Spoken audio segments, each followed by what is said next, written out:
now, in Pavlov Shack, this pump action shotgun kicks ass.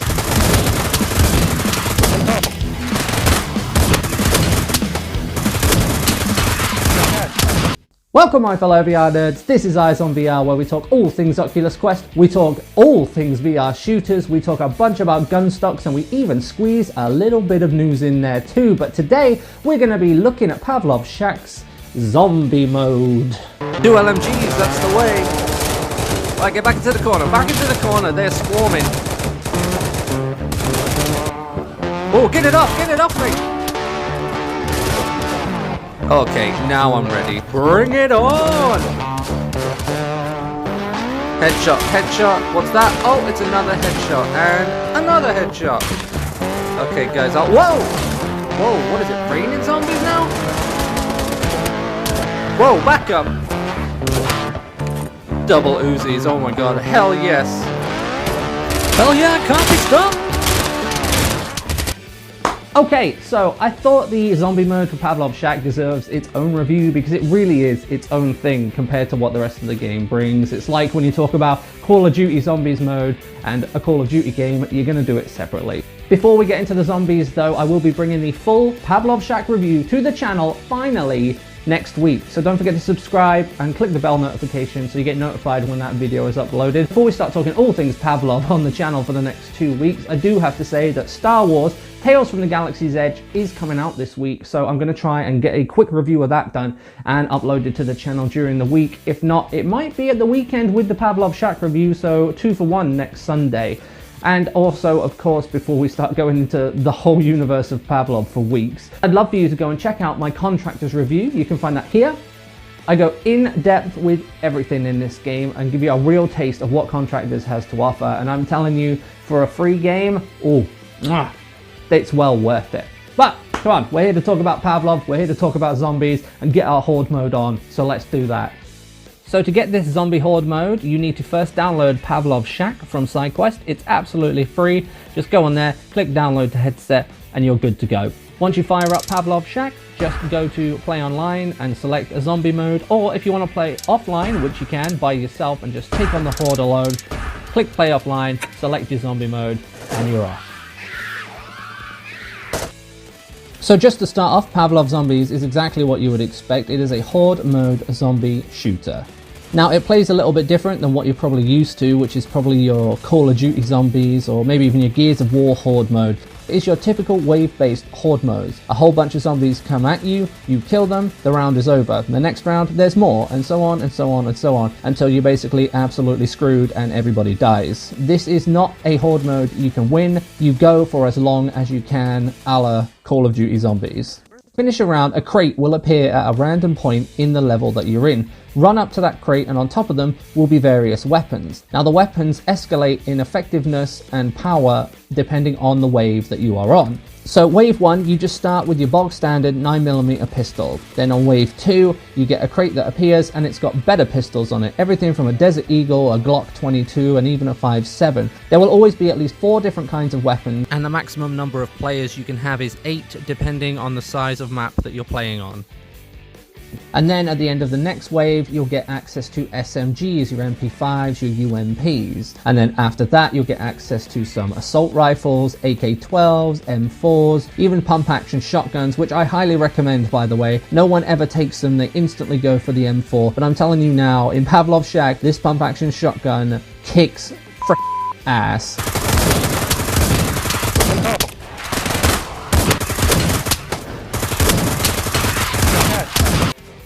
Then after that nice choice, you go up to some really nice weapons. You go up to fully automatic shotguns. You get your LMGs, your bag mag, 100 round per bag LMGs. Now, once you get to that level of weaponry, that is all you get. That is the maximum right there. You can get a crate at one point that gives you the offer of a bunch of attachments. So you can put some scope, some sights on your M4s, your AKs, or any weapon that will take them. Once you've had the maximum powerful weapons, your shotguns and your LMGs, they will just keep reappearing at the end of every subsequent round. So you're going to end up with people walking around with double fully automatic shotguns and double LMGs, and I'm guilty of it too, because I mean, who the hell doesn't want 2 fully automatic shotguns and 2 LMGs in their hand at one time while they're fighting zombies. Now, the amount of weapons you have varies. The maximum that you can have is 4. You can have 2 sidearms, 1 on each hip. You can have a main weapon on your back and a main weapon in your hands. And you can switch these out at any time, which makes things a lot easier. Having 2 assault rifles or 2 main weapons really helps when it comes to surviving the horde. And it's a nice change of pace where a lot of games will only let you have the 1 main rifle when it comes to horde mode. Now, of course, this being VR, you can switch weapons with someone if you want to. If they have something you would like or you have something that they would like, you can always switch weapons. That's not a problem, and that's just one of the joys of VR. Okay, so now we're going to talk health. This isn't take a few hits, the screen goes red, run away, get some regenerating health, and you're done. You've got a health bar. If you look at the watch on your left or right hand, depending on what dominant hand you have set in the controls, you'll see a red bar. That red bar represents your health, and if you look above people's names who you're in the game with, you'll see a yellow bar below their name, and that is their health. Now, when you're low, you have 2 options. You have a nice, happy-looking bottle of pills, and you have a very deadly-looking syringe. You can carry multiple bottles and multiple syringes on your vest at one time. You can also get them from the boxes where you get the weapons at the end of certain waves. Now, you can either pop the happy pill bottle and just neck the whole thing to heal yourself, or take the syringe and then just put it into the wrist/hand that you're not using, pull the trigger, and it will pull the plunger, and that will heal you as well. Now, I'm just going to segue into this, but one of the most amazing and fun features of this mode is that you can hit zombies.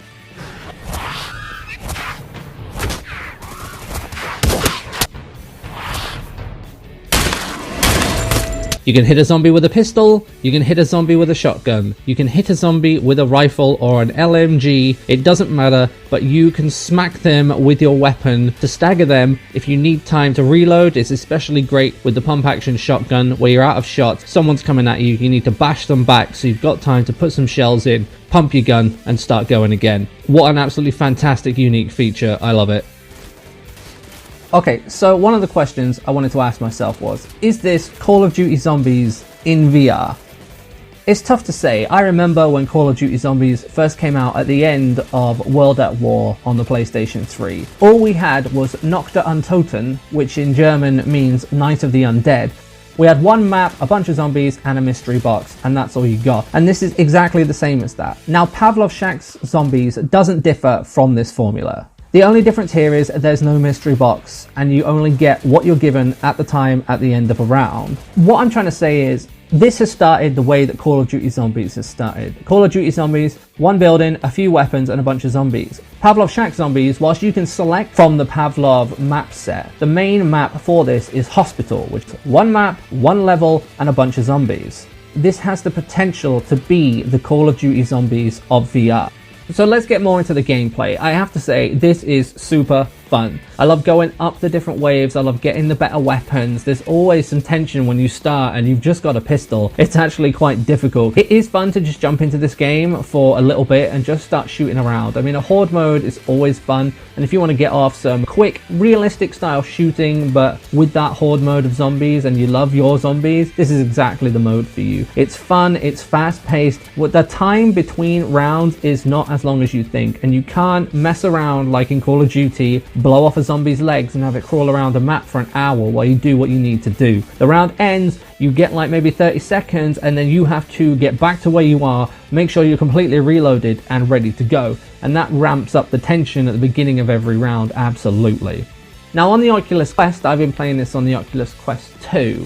There aren't as many zombies as you would think that there are gonna be, if I'm honest. You know, there are times when you're at higher round levels and it is quite manageable. Just because the Quest 2 and the Quest cannot handle that many AI on screen at the same time. I don't think that necessarily takes away from the fun, but it is something I noticed that I got to a certain wave level and kept going up through the waves, and there didn't seem to be more zombies per se. The round was longer, but no more zombies were appearing on screen at the same time. So there might be more in a round, but there isn't more on screen, so you don't kind of get that rush of, oh my god, there really are more, this is a lot more than the last round. And now I have to admit that this is a basic mode. You go in, you shoot your zombies, you do your waves, you survive as long as you can, you die, you're done, that's it. Now this is great fun with friends. If you're playing with people you know, this can be really fun. This is good for a mess around as well, and trust me, a lot of people in this mode will be messing around, but I'll get into that a little bit later.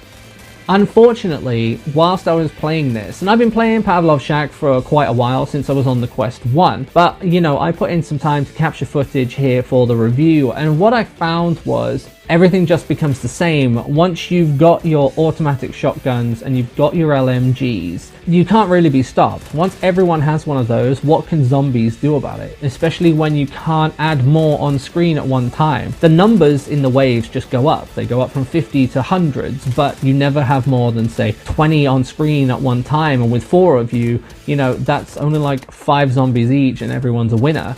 They just keep charging in, you stand in the same corner and you're blasting. I mean, if you look at this,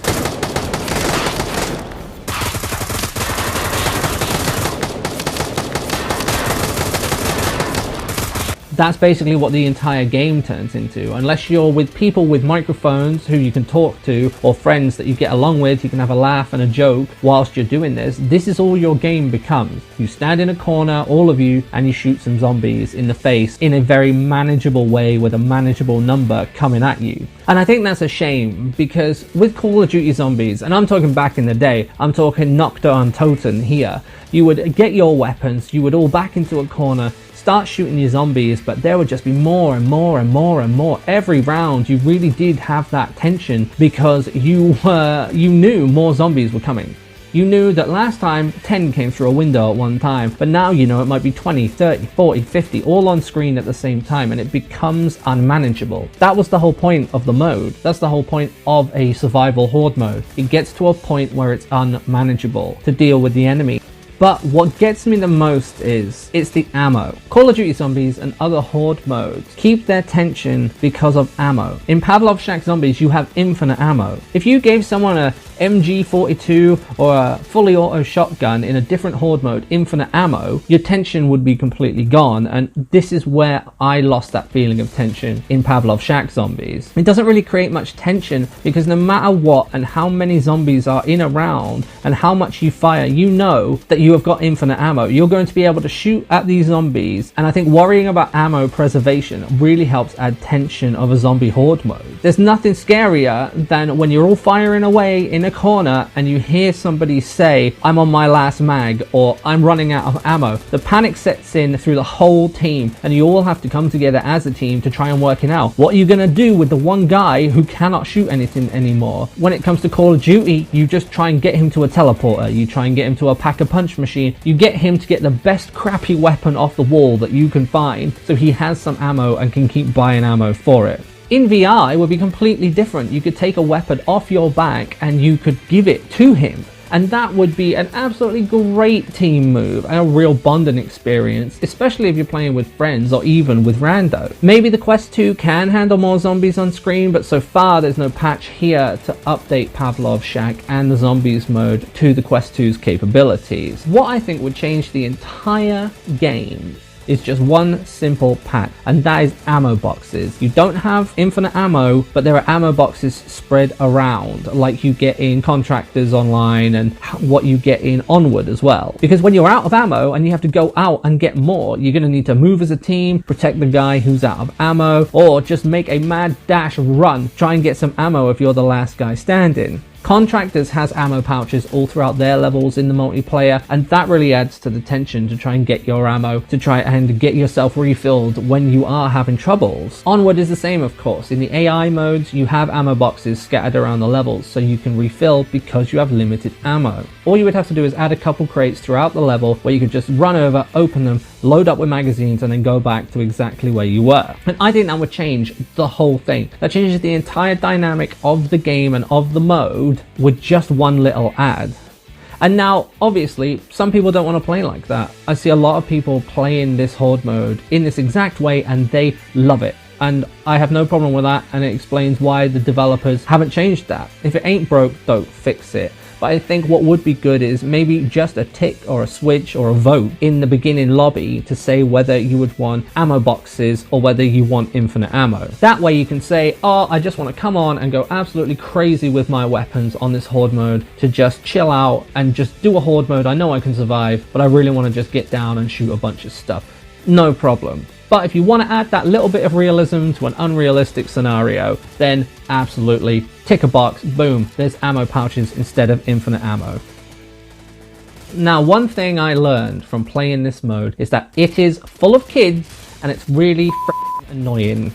Don't get me wrong, I'm just a jealous old man that wishes he had the ability to put on an Oculus Quest 2 when he was 10 years old and play something like Pavlov Shack, Contractors and Onward. I think as an adult, you take things more seriously, especially when it comes to a leap in innovation like this. I don't often speak to other adults in these games, whether it's Onward, Contractors, Pavlov or any other shooter, even Crisis Brigade, that are mostly on there just to have a laugh and mess around. A lot of them take it seriously because it feels more real. They've had decades of playing on consoles and you've been praying and wishing for VR for a long time. I know myself, ever since I was about 5, all I've ever wished for is to be able to use VR and play in VR. And now I finally have that. I take it quite seriously. It made me start this channel in the first place. I love it so much. But you can't gripe at kids. I will go into this a lot more fully in my full Pavlov review next week. But just as a quick tidbit, people get annoyed at the kids. I saw a lot of adults getting annoyed at children just messing around in this mode,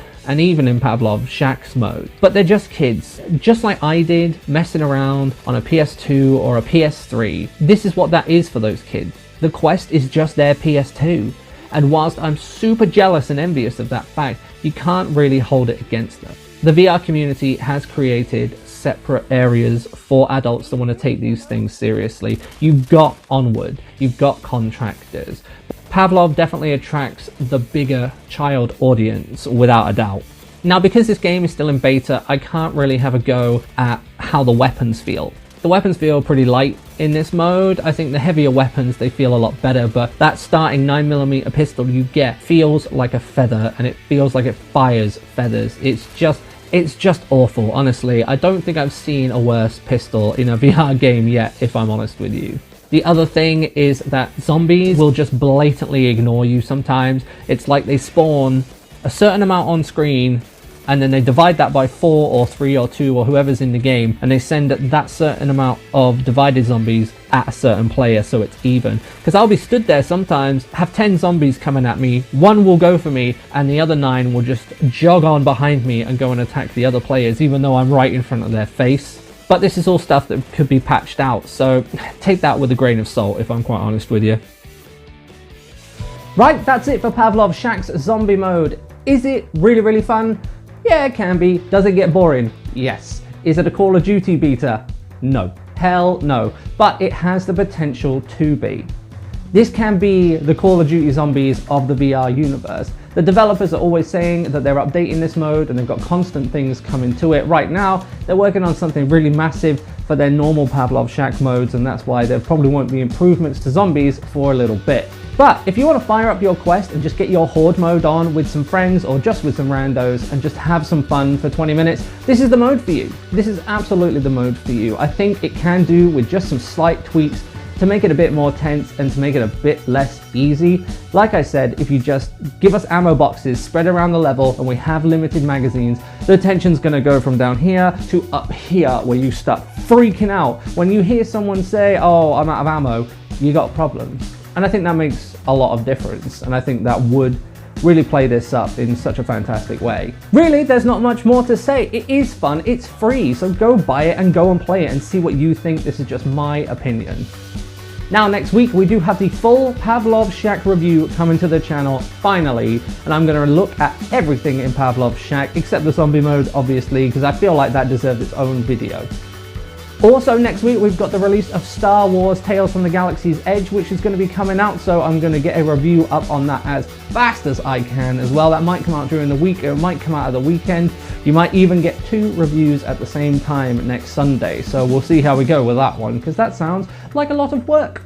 As always, just drop me a like and a thumbs up to let me know that you enjoyed the video. Don't forget to subscribe if you want to see more from the channel, because we've got plenty more coming, believe you me. We've got a lot of games to cover, a lot of gun stocks to cover, and we've got a lot coming out on the Quest 2 as well. We are on Instagram, Eyes on VR, where I upload gameplay clips daily. They range from everything from tactical advice and how to play a bit better, all the way up to some really funny random stuff that I've experienced while playing these games, trying to get footage for the reviews. So yeah, it looks like that's it, and I'll see you all next week.